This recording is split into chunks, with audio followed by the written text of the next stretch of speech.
Hello, welcome back to another video. My name is Gemma and today I'm going to talk about some books that I think we all are going to want to read over the next 6 months. So, I love looking at new releases because I just do. I just love it. I love looking at all the books that I want to but maybe possibly won't get to for like another decade. But we can live in hope. We live in hope. So, I think I have 10 books here for you. I did not count them before I sat down, that are coming out between now and the end of the year that I have got a serious interest in picking up. I have ordered them from the ones that are going to be released soonest to the ones that are going to be released latest. And I'm pretty sure that there was a better way to phrase that sentence. However, we're going to roll with it. So, up first, 24th of August. What's the date today? I don't know. I'm not even convinced this video is going to go up before the 24th of August, but we'll see what happens. The book is Learned by Heart by Emma Donoghue.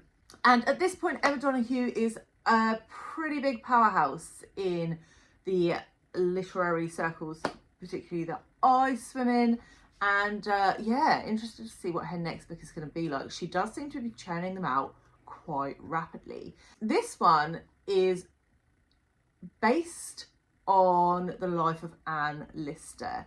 So if you're unaware of Anne Lister, she was basically like one of the first lesbians to stick her middle finger up at the world, and we love that. But this follows her in her sort of adolescent years, and I think it follows from the perspective of her sort of teenage love. And Emma Donoghue went through and picked through all of Anne Lister's old journals and letters to pull this story together. And so we are really following the life of Eliza Rain, who is an orphaned, abandoned heiress who's been shipped back from India, installed into a boarding school with Anne Lister, and we see them around the age of 14 as they meet and how their relationship develops, and it just sounds awesome. So that's my first book for you. Next, we have a Greek myth retelling, because I love them, and we have Herc being released on the 31st of August by Phoenicia Rogerson. So, as you can probably tell by the title, this is a retelling of Hercules. However, or Heracles, depends how you want to say it. However, this is a feminist queer retelling. Doesn't that sound awesome? I think it sounds awesome. I've already got it on hold on the library. And this tells the story of Heracles, but through the people in his life. So through his mother and his best friend and his wife and his victims. And I just cannot wait. This basically sounds like 1,000 ships, but for Hercules. So we'll see. We'll see. And yeah, just very much looking forward to that one.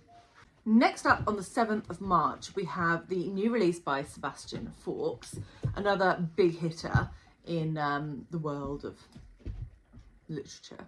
And he is releasing his book, The Seventh Son. And this sounds super interesting, about a woman who agrees to be a surrogate for another couple.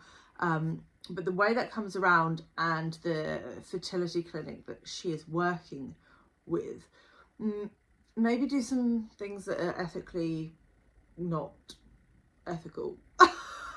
And this child is born, goes to his parents, but it becomes obvious quite quickly that he is quite different from his peers. And so it really looks at like, where should science draw the line, what it is to be human, all those sorts of very interesting subjects of discussion.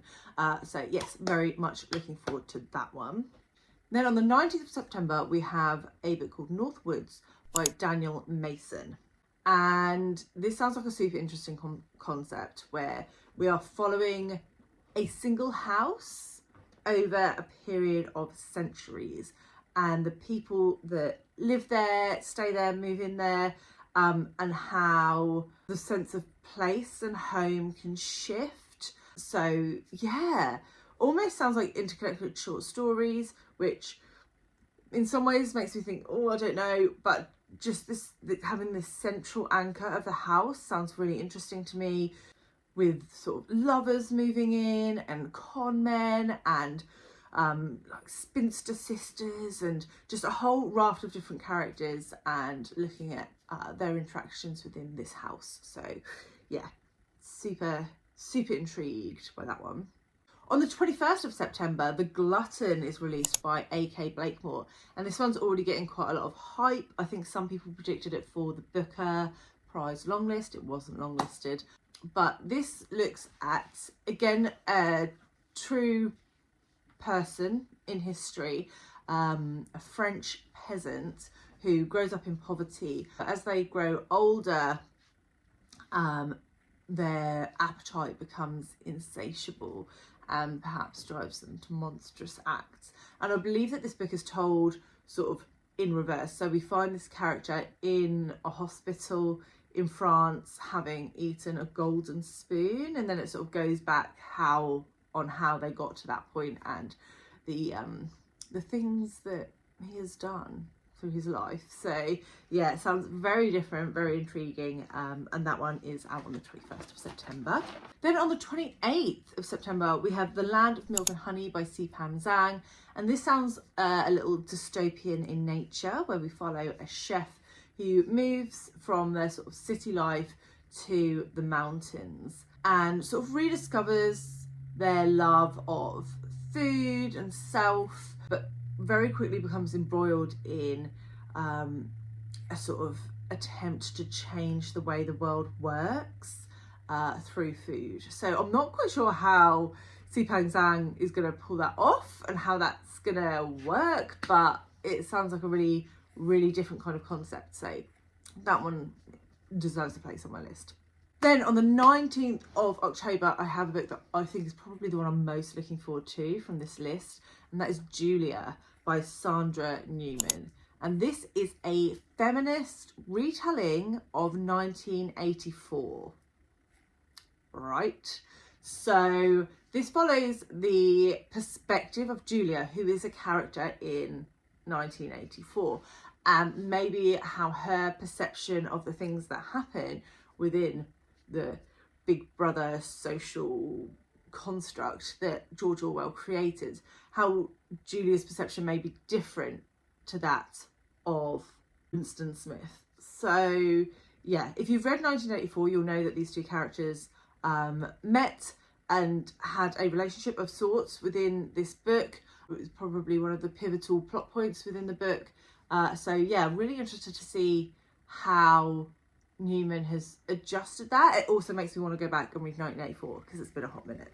So yes. Then on the 26th of October, we have Welcome to Hyunam-Dong Bookshop by Hwang, Bo-Reum, translated by Shanna. And this is a piece of Korean fiction. It's been released in Korea for quite a long time, but is now being translated into English, about a woman who is sort of weighed down by the struggles of her job and her marriage in Seoul, and decides basically to jack it all in, give up her job, divorce her husband, and move to sort of a small residential area and set up her own bookshop. And then from there, we sort of understand how that bookshop works as a method for healing, both for our main protagonist and for the people who use the bookshop. And it just sounds really quite cozy vibes. A lot of people on BookTube, including myself, love a book about books. So yeah, it sounds really lovely, and I'd very much like to get my hands on a copy of that. And then the final book on the 9th of November is The Temple of Fortuna by Elodie Harper, and this is the third and final instalment in the Wolf Den trilogy. If you are unfamiliar, The Wolf Den is a book that I absolutely adored. Set in ancient Pompeii, we follow a young woman who is forced to work in a brothel, the Wolf Den, and her interactions with the other women there and how that sort of shapes herself and the actions that come thereafter. I actually haven't read the second one yet. I do have it somewhere. Here. The House with the Golden Door is the second one. So I would very much like to back them in November, because I think they'll be amazing. Elodie Harper is an excellent writer, and that series is fabulous. So highly recommend. Read The Wolf Den now, and then you can just go straight on.